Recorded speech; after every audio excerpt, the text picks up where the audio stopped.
Got it. There we go. Good morning, good evening, good afternoon, lovely people. This is yet another Upspiral Grief interview. And today I've got the lovely Dan Goldberg with me here. Hello, Dan. How are you? Good. How are you? Thanks for having I'm me really on. good.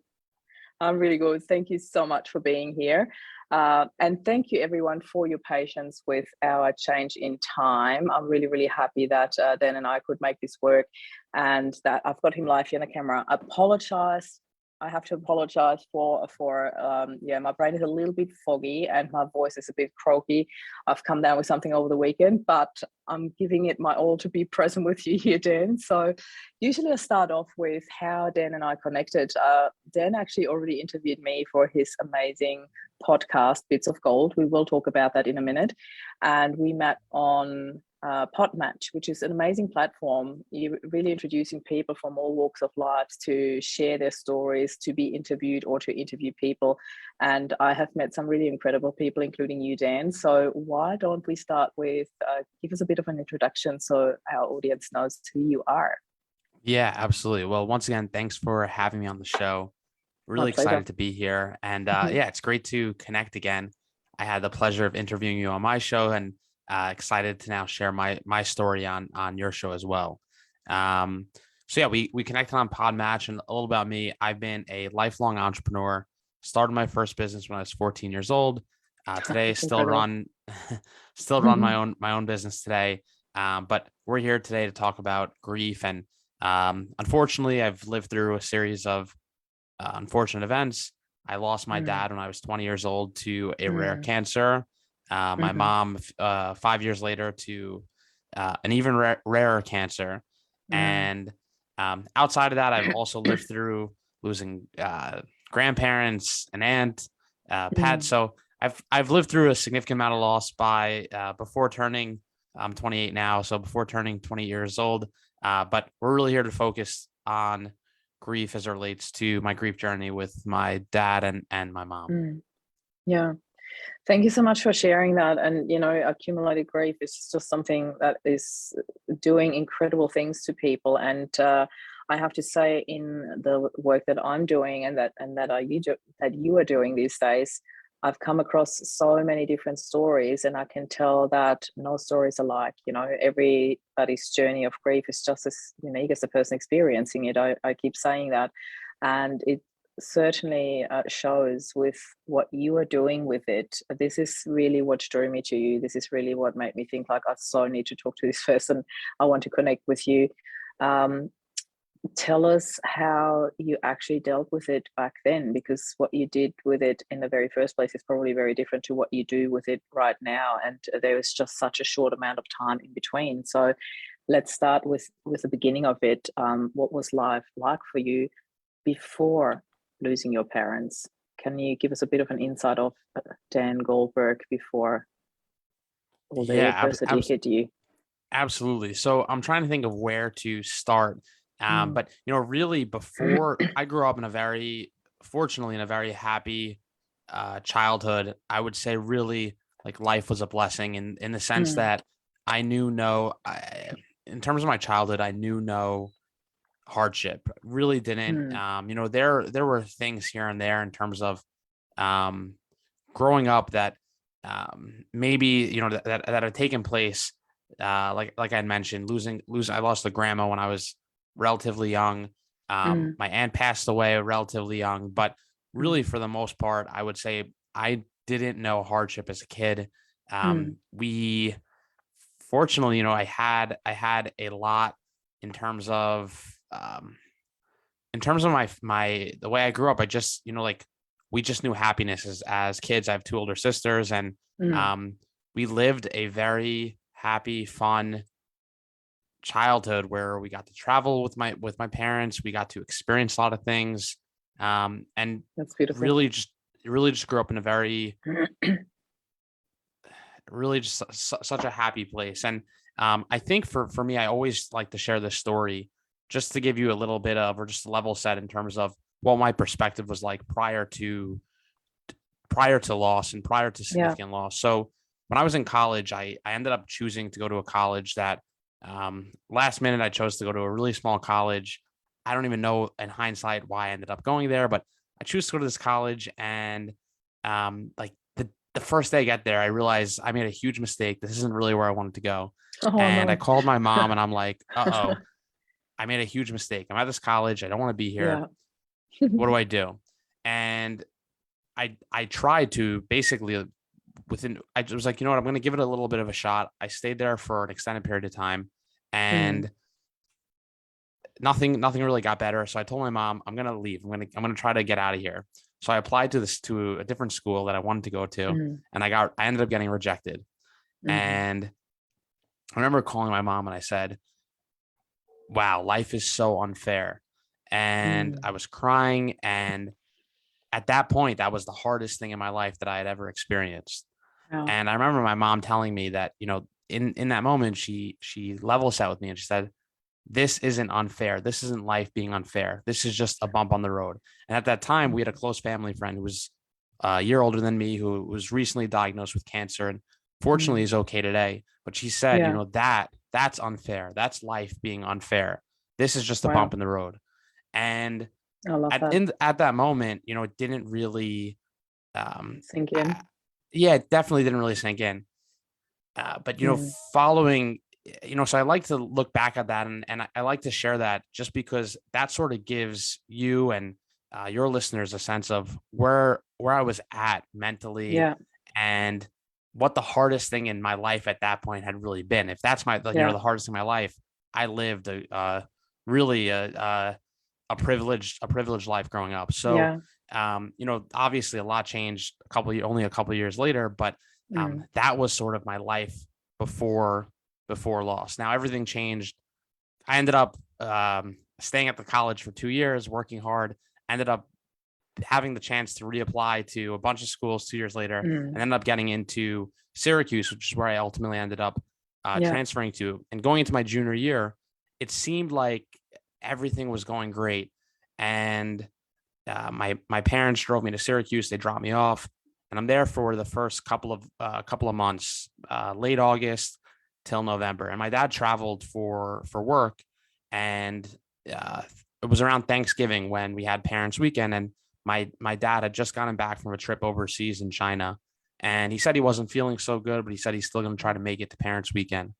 And he ended up coming, and he looked sick, but at that point, no one knew what was really wrong with him. Yeah. He thought maybe he was coming down with the flu, but he was very pale, like pale Mm. in skin and low energy. Yeah. And we went to a football game, and he was wearing it was hot in there. Like everyone was sweating, and he was wearing a coat, and he's like, I'm freezing. Yeah. Oh So wow. we went to the game, and then on the way home, like we went to go and get a bite to eat.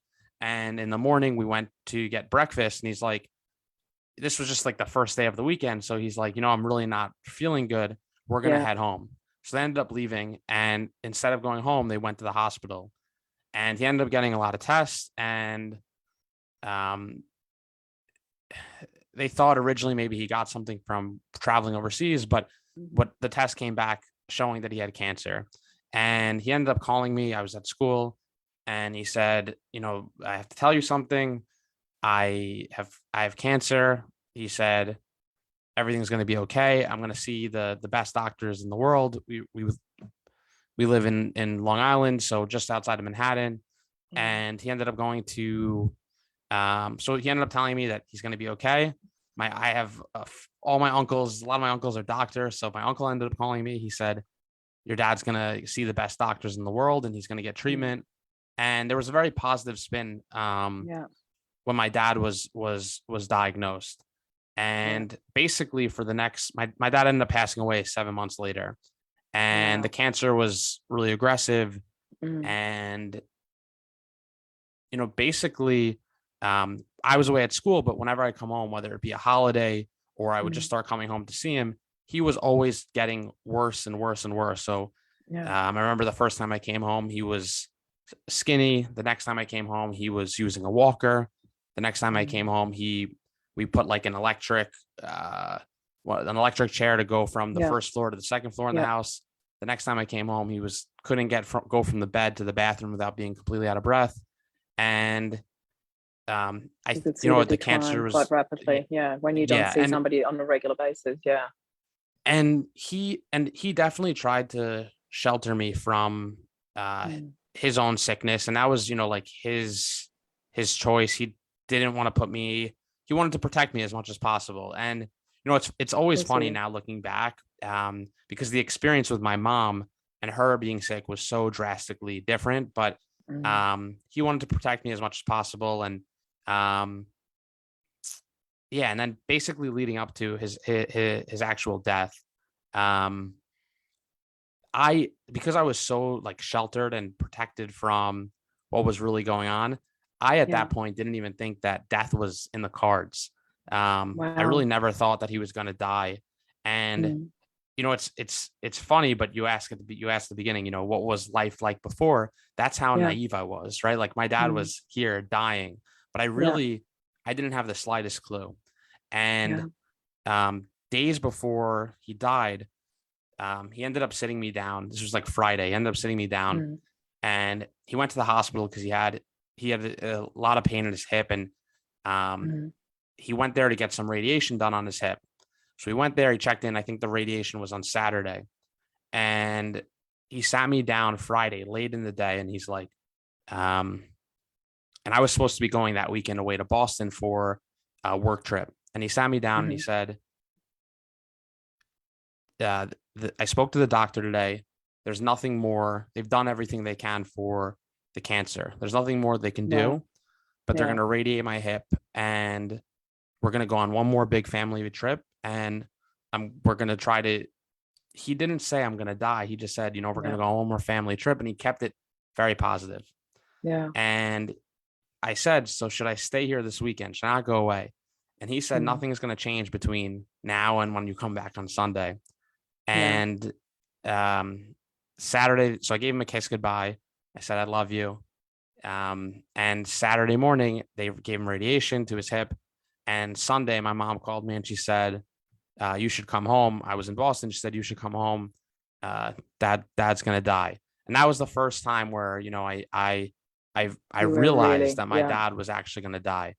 And when I got to the hospital, he was already on a ton of morphine, just sort of like laying there, Mm. making, I don't know, I'm sure people who tune in might have had lost someone to cancer. So, my dad was making a lot of bizarre noises from the morphine, Yeah. from all the drugs. And, Yeah. um, I went into the room, I collapsed because I couldn't even comprehend that he was Yeah. going to die. Mm. And that was the beginning of, he ended up dying later that day. And that was the beginning of my journey into significant loss and grief. Yeah.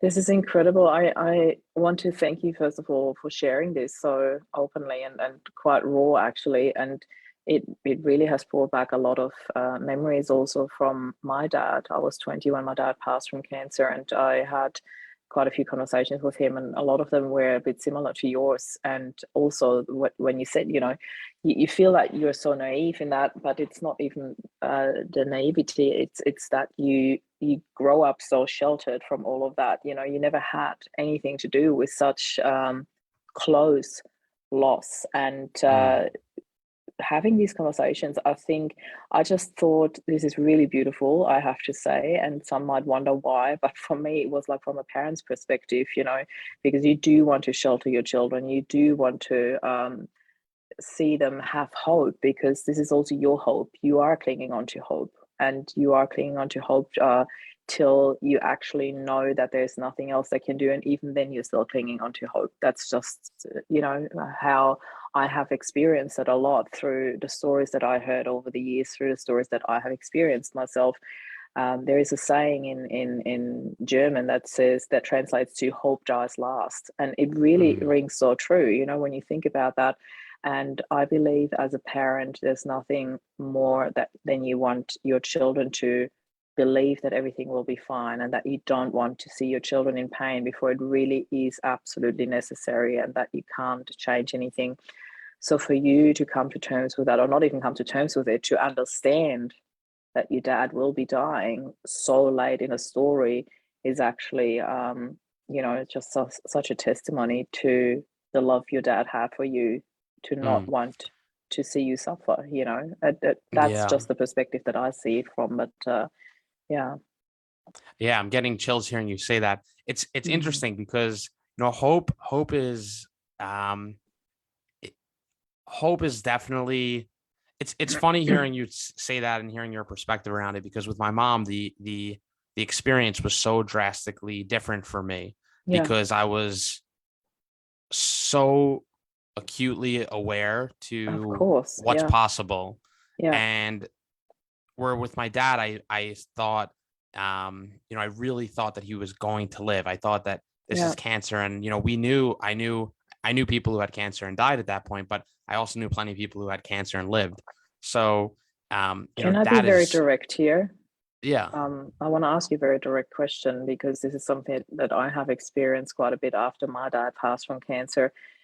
Did it actually completely flip for you? Did you, when you heard that your mom had cancer, instantly go into, my goodness, this could happen? Did you go from believing the best to believing the worst, or was there still I hope didn't that necessarily she will think make it? that. Uh, it's not that I instantly was like, this is hope. We're hopeless here. Mm. And I'm happy to dive into my mom's story as well, Yes, if you'd please. like that as well. But Yeah, just if you want to share before it. that, okay. So just to answer your question, Mm. I would say that I was just more aware of what was possible, Hmm. but I was still I was hopeful, but the hope quickly the hope quickly was depleted very quickly once I Yeah, realized, what was going on. But yeah. so my mom is drastically different. So Mm. just to give you a little bit of context leading up to um my mom being diagnosed. So my Mm. dad passed away. We, like the only thing that you can do, and I'm sure we'll get to that later in the show, is start to move forward, right? Like that Mm. is, and first we grieved together. My family really stuck together, and I would say, if anything, we became the closeness in my family. I would say it was like more. We stuck Mm. together like glue, and we said, Yeah, really, without saying I we're can going to very get much through relate to that. this, Yeah. without saying we're going to get through this, that's sort of just what we did. Mm. And it took several years, a lot of holidays, birthdays. There was always the silence in the room, the feeling that Mm. someone, that my dad was missing, that his physical presence wasn't in the room. And that brought its own challenges. But I would say, really, like going on to year 4, year 5, or really year 4, it felt as if my family was just sort of like getting back onto our feet. And Hmm. like I felt like a lot of my own personal focus after my dad had passed was very much focused on my mom, taking care of my mom, helping my mom. And really, like, just as I felt like things were starting to get, the new normal of my family was getting to this place of happiness again, and the holidays didn't Mm. feel so raw Yeah. and hurtful. Um, Hmm. and that's sort of when things took a turn for the worse. And so with my mom, I volunteer every single year for the last 9 years with an organization, Experience Camps, which is a free 1 week camp for kids that have lost a loved one. Hmm. And I went away to Georgia with a childhood friend who also lost his dad growing up, and I Yeah. recruited him to the camp. So I called my mom like during the week, and I'm telling her, "Oh, it's so awesome! My friend's having the greatest time. The kids are all amazing." And um, it was, in hindsight, I now when I look back, my mom, she was like a little bit hard to reach during the week and things like that, which is very unlike her. Hmm. But so the camp that we went to that year was in Georgia. We drove from New York to Georgia, and on our way back home from Georgia to New York, that's like a full day of driving. We Mm. we got home pretty late, and I went to sleep. And I wake up in the morning, and I'm very excited to tell my mom about the last week at this The camp camp. and Yeah. all the kids we helped. And I woke up first, and my uncle was visiting, and my uncle woke up second. We're hanging out on the couch, telling him about the week, and it's unlike my mom. Normally, like, she would be the first one up, and she was still sleeping, which I didn't really think anything of it. And a couple of weeks prior, she had a gall like emergency gallbladder surgery because they said she had a Hmm. gallstones, Yeah. and she just never really like recovered from that Hmm. operation. My mom ended up coming down the stairs in my house, and she sat down next to me, and she said, She said, I've been diagnosed with cancer. But she said, we're going to get through this and we're going to be okay. And what she told me at the time was, she kept showing me her nails and she would say, my nails are so strong and we're going to be okay. And I guess, she was showing me that her nails they looked healthy. Mm-hmm. And, I remember just similarly, like when I accepted that my dad was going to die, I remember sitting in the hospital room, just sort of shaking my head in disappointment and in disbelief almost. And Yeah. that's where I went back to just immediately. Like, I could not believe that this was really happening. And I ended up sort of falling into my mom's lap and just hysterically crying. And Mm. I gave her a hug, I kissed her, I Yeah. said, I love you. And um later that weekend, they didn't diagnose her yet. They just said, you have cancer. They didn't determine what cancer was. Yeah. She was supposed to go in early next week for some tests, Mm. and she ended up not being able to like keep any food down. She started throwing up. She really didn't feel good.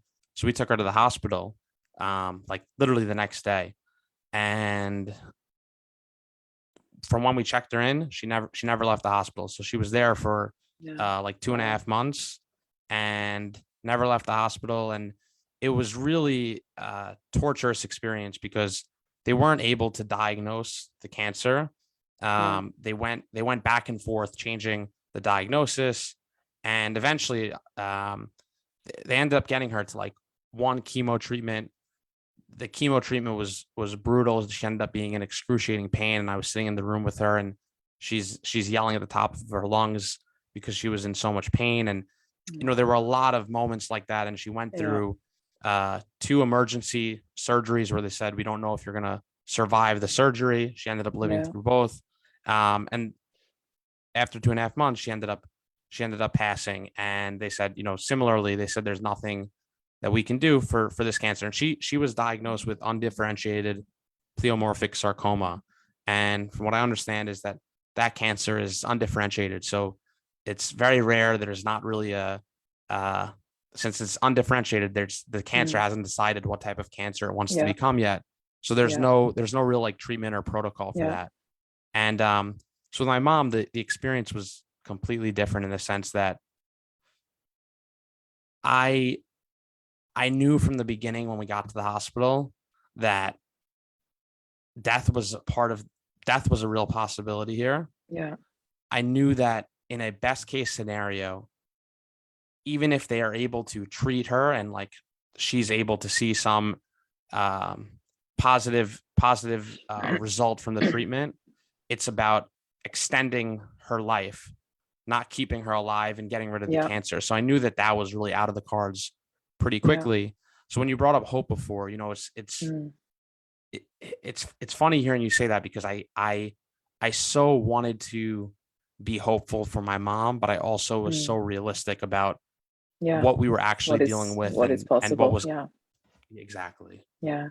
I so hear you, Dan, and I also, I love that you mentioned the experience camp, because we have something quite similar here in Australia for kids that have experienced the loss of one or both the parents, and that's Camp Magic. It's an organization called Feel the Magic. So I think it's incredible that you volunteer for that, and also thank you so much for sharing both your stories. It's incredible when you hear that from an outside perspective, and the memories it has brought back for me. The things that you think and the hope that you cling on to, and naive or not naive, you do want your parents to live. You don't want to see death as an option. And I always say, in hindsight, that's when we learn so much from the actual moment that we're walking through. In hindsight, I saw so many signs, even for my husband, although my husband passed so unexpectedly. It was a brain aneurysm. So there was no opportunity or no option at all to even prepare for that. Nobody could see that coming. But in hindsight, there were signs, there were things that I felt that I didn't want to pay attention to, etc. I'd love to ask you a little bit about that. How, because I understand that everyone's faith is completely different, and everybody believes in different things in terms of afterlife or not, or religious or spiritual beliefs. Do you have that connection with your parents still now, where you feel you are being guided, you are being held, you are being sent signs from them, or not? So I would love to say yes, but I feel not. I feel no. Okay. But I do. There are things that like happen where I feel I do feel connected to my Mm, parents, but um, I would say I've become. I would say I don't necessarily. I feel like I'm not. I don't necessarily see the signs or see signs mm, from, or feel like oh, that's my parents sending me a message yeah, or things like that. yeah. Um, I would say that I took after my mom passed, I took a very matter of fact way of living. Hmm. And what I mean by that is, I remember like I went into the park with my uncle one day when my mom was in the hospital. And, he said, we have to remain hopeful. We have to keep praying and we have to Mm, remain hopeful.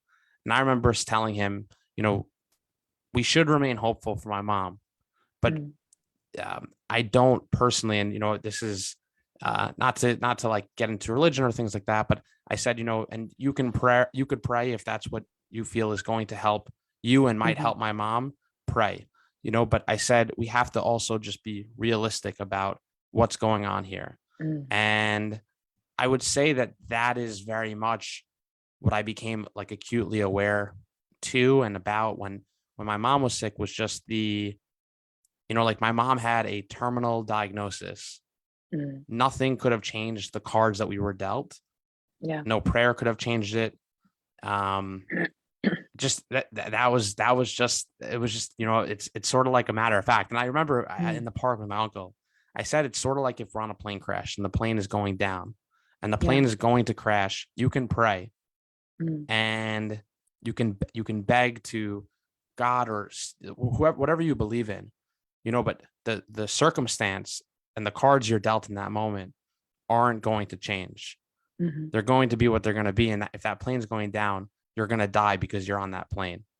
Yeah. So that is sort of like how I felt with my mom. And it made me really take this approach to, you can't control the cards you're dealt. You can only, I know there's that famous book, you can only control the way you play the hand, right? And I Mm, feel like that's very much, I love it's it. just such a true statement, right? Yeah. No one can control. I was reading something today that I just really liked, but it was very much around the same idea around, we like you don't get to choose how the circumstances you're put in. The only thing you get to Yeah. choose is how you sort of play, how you sort of navigate Yeah. life during that moment and after that Yeah. moment. Yeah. And that's I, it. So I that's couldn't that's agree what I more. focused Yeah. on. I really love that you say that, because I often say, and I picked it up as well. Like in the beginning of our interview, you said something around, well, we have to move forward, there's no other way. I often say that, not to correct you at all, because I fully agree with you. Yet I often say that for people to actually own how they're playing the cards, and not say, well, I had to. No, you didn't have to, you chose to. And that's really Mm, incredible that you did that, because there are a lot of people who don't choose to move forward, or who don't make a decision at all, which also is a decision per se, if that makes sense, and don't move forward. And they do stay in the pain, in the suffering, or go down a really dark road in terms of depression or alcohol, or sometimes even suicide. So there are other options, none that I would choose, but people do choose other options. So I want to honor those who don't choose these roads down into darkness, or taking that into their own hands in terms of ending their lives. And that is a very sad but very true reality that we are living in. So when somebody says, well, I had to for my kids, or I had to because the only way is forward, I always respond back as like, no, you chose to. And I want to honor that in you. I want you to honor mm, that in you, that you chose to move forward. So, in terms of that, I also am a big believer, that we can choose how we respond to the cards that we've been dealt with, how we play that hand. I really like that comparison. And as you said, as a previous flight attendant, I love that comparison when you said when the plane's going down, the plane's going down. There's nothing you can do about it. I understand that.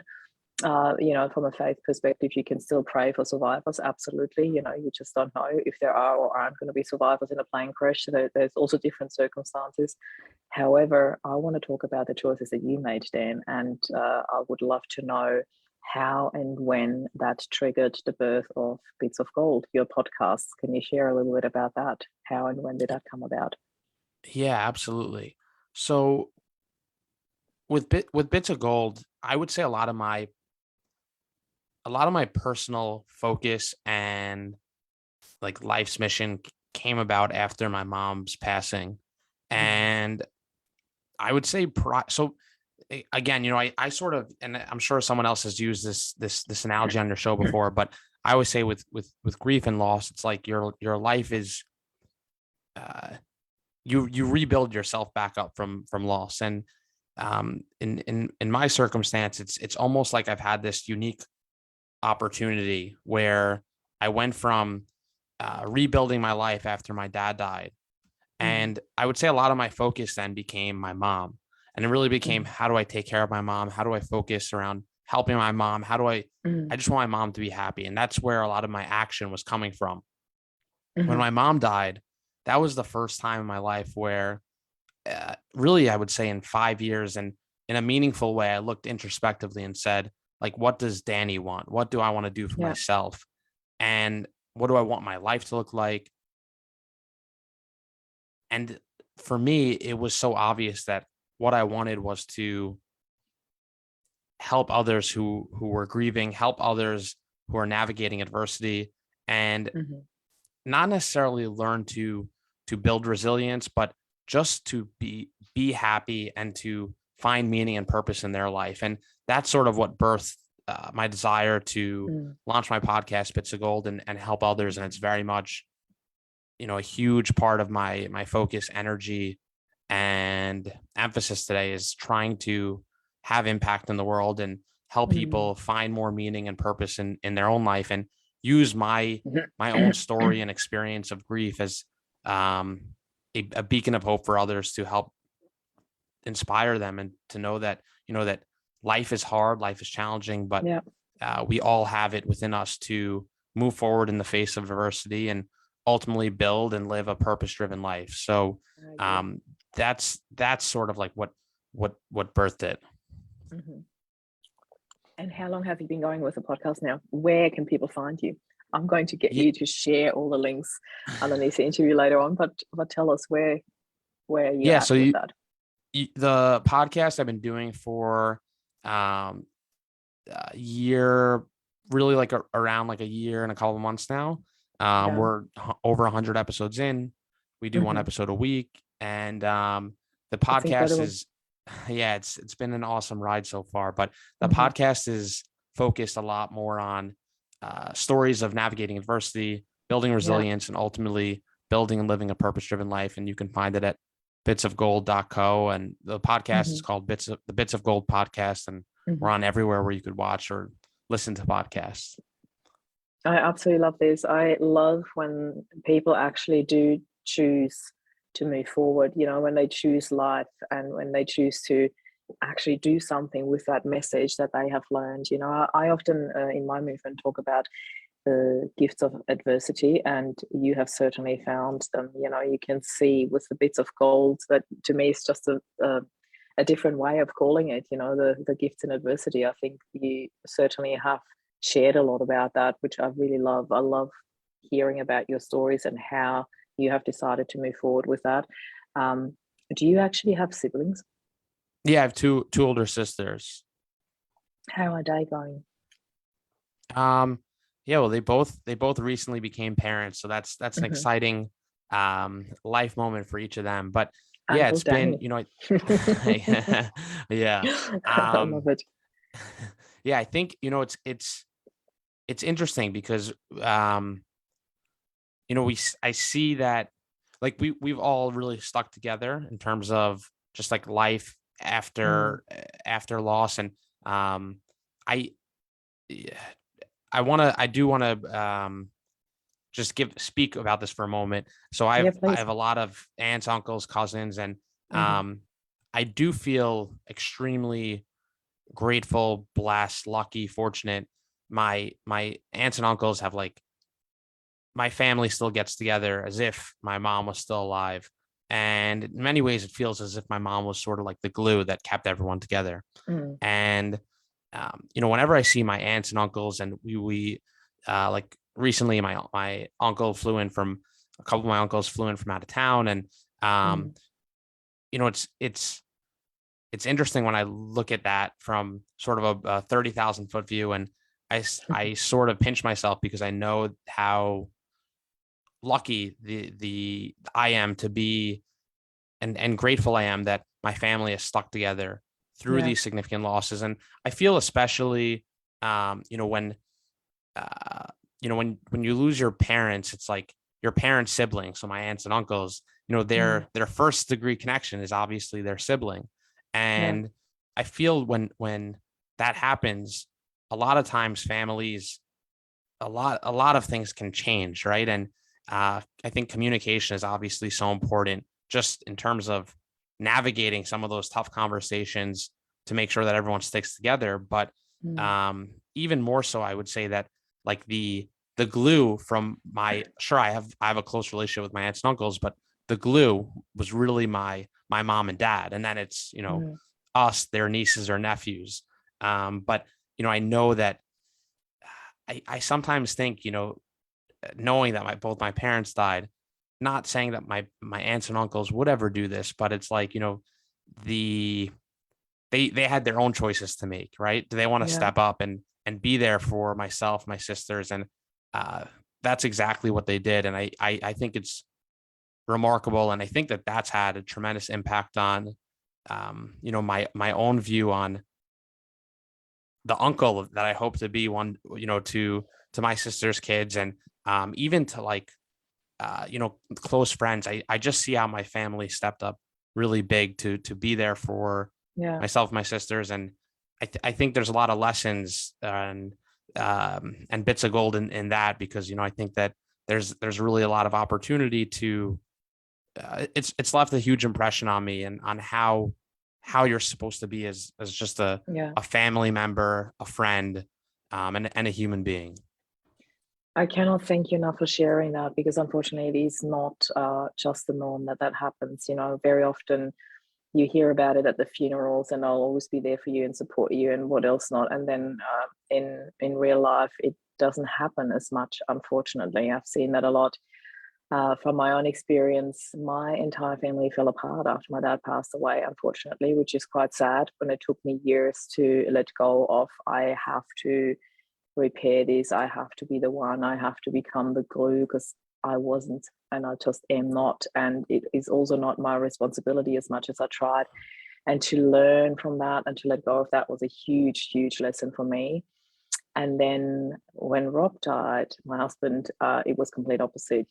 Flynn did, and I really, like, we're such a strong unit, the three of us together, which is really beautiful. So I've seen both sides of the story, and I've certainly seen a lot of family members making promises that were not kept. And I'm not going to mention any names here because I don't want to offend anyone. Mm. But there are lessons in all of that, and to hear from you, to take that as a learning opportunity and as a really beautiful example of who you want to be as an uncle, this really touches my heart. I think this is really beautiful, and I can't thank you enough for sharing that, because I think that or my hope is that for some people listening to this, that they might learn from you and take you as an example or as a reminder of what they could do in their people's lives. So Dan, thank you so much for being here. I really appreciate what you have shared here.